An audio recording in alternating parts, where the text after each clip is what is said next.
السلام علیکم، بسم اللہ الرحمن الرحیم، اللہم صلی علی رسول کریم۔ قرآن مجید کے 3 بنیادی موضوعات ہیں: توحید، دوسرا رسالت اور تیسرا آخرت۔ قرآن مجید پر ایمان لا کر اس کو سمجھنے والے اور اس پر عمل کرنے والوں کی کامیابی یہ ہے کہ وہ دوزخ سے بچ جائے اور جنت حاصل کر لیں۔ جو دوزخ سے بچ گیا، جنت میں چلا گیا، وہی کامیاب ہے۔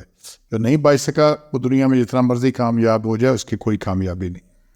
قرآن مجید کے مطالعہ سے جو سمجھ آتا ہے وہ یہ ہے، وہ فکر آخرت کے عنوان سے پیش خدمت ہے۔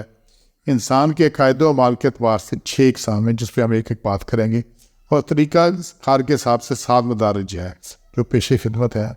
کمی کوتاہی غلطی پر اصلاح فرمائے، ہم اس پہ درجہ بدرجہ بات کرتے ہیں۔ انسان کی عقائد و اعمال کے اعتبار سے 6 اقسام ہیں۔ پہلا ہے جی مومن، پہلا ہے مومن، اس کے بعد دوسرا ہے جی منافق، تیسرا ہے جاہد، چوتھا ہے کافر، پانچواں ہے مسلمان اور چھٹا ہے مشرک۔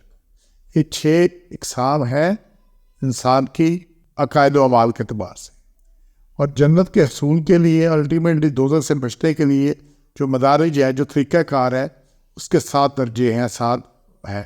پہلی بات ایمان ہے۔ قرآن بھرا پڑا ہے آمن و الصالحات، ایمان اور عمل، مان اور عمل، آمن و الصالحات، یہی جو جنت میں جائیں گے، انہیں کوئی سب کچھ ملنا ہے۔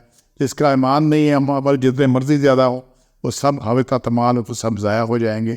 اور جس کے اعمال ہے اور جس کے یہ اس کو اپنے توجہ کرنی ہے، اور لہذا ایمان کے بعد عمل ہے۔ یہ 2 گیٹ ہے، 2 دروازے ہیں جنت کے۔ تو پہلا دروازہ ہے ایمان کا، دوسرا ہے اعمال کا، نیک اعمال کا، ٹھیک ہے نا۔ اچھا، ایمان کے جو ہے نا وہ آگے 3 چیزیں ہیں: زبان، دل اور عمل۔ ایمان یہ ہے کہ بندہ زبان سے مانے، دل سے اقرار کرے اور عمل کرے اس کو۔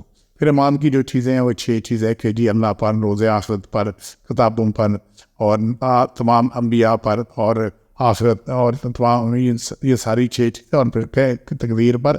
یہ سارا چیزیں اس میں ہے ایمان میں۔ اور پھر وجہ کیا ہے، دوسرا نقطہ کیا ہے ایمان کے بعد؟ یہ عمل کے بعد وجہ کیا ہے اس کی؟ پھر تیسرا ہے جی انجام کیا ہونا ہے، اور چوتھا ہے سند کے اس بات کی، اور چھٹا ہے ہمارے پاس یہ چیز، چھٹا ہے کہ جی لازمی کیا ہے انسان کے لیے، اور سادہ ہے پھر نتیجہ کیا۔ ہم ایک ہی پہ بات کریں گے۔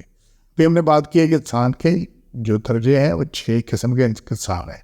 پہلے ہم بات کرتے ہیں مومن کے اوپر۔ تو مومن کا جو پہلی بات ہے ایمان کے اوپر، کہ وہ زبان سے مانتا ہے، اس کا ایمان مکمل ہے۔ جس کا ایمان مکمل ہے وہی مومن ہے۔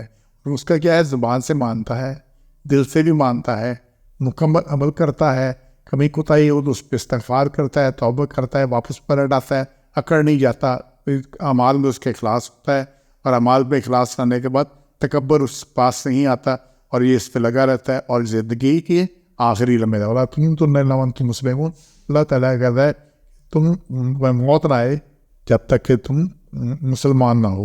اور چونکہ موت کسی وقت آ جا سکتی ہے، کوئی پتہ نہیں کس وقت کیا ہونا ہے، تو اس لیے ہر وقت، ہر حال میں مسلمان رہنا ہے سلسلہ، یہ اس کا ہے۔ تو یہ مومن کیا ہے، مکمل عمل کرتا ہے۔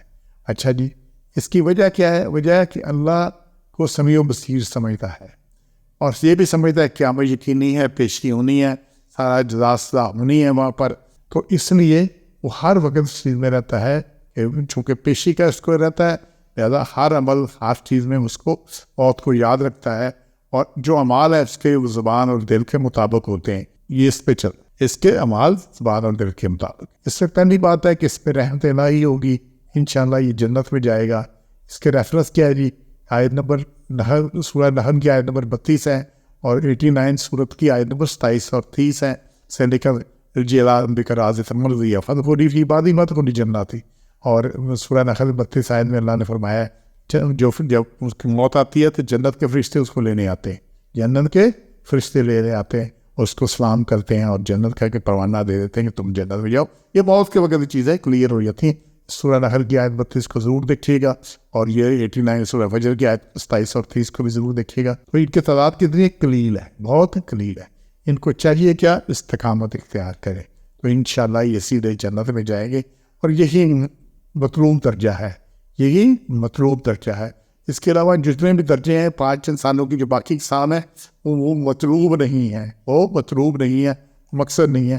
تو انشاءاللہ ہم نے اس کیٹیگری میں آنا، مومن کی کیٹیگری۔ مومن کی کیٹیگری میں آئیں گے تو انشاءاللہ جنت ہمیں ملے گی، اور پھر ہم نے اس میں سبقت لے کر جنت الفردوس کی کوشش کرنی ہے۔ جنت الفردوس کو اور جو سبقت لے جانے والا سورہ واقعہ کو پڑھیے گا، اس کا پہلا رکوع، انشاءاللہ کافی چیزیں سمجھ آئے گی۔ سبحان ربک رب العزت عما یصفون، والسلام علی المرسلین، والحمد للہ رب العالمین۔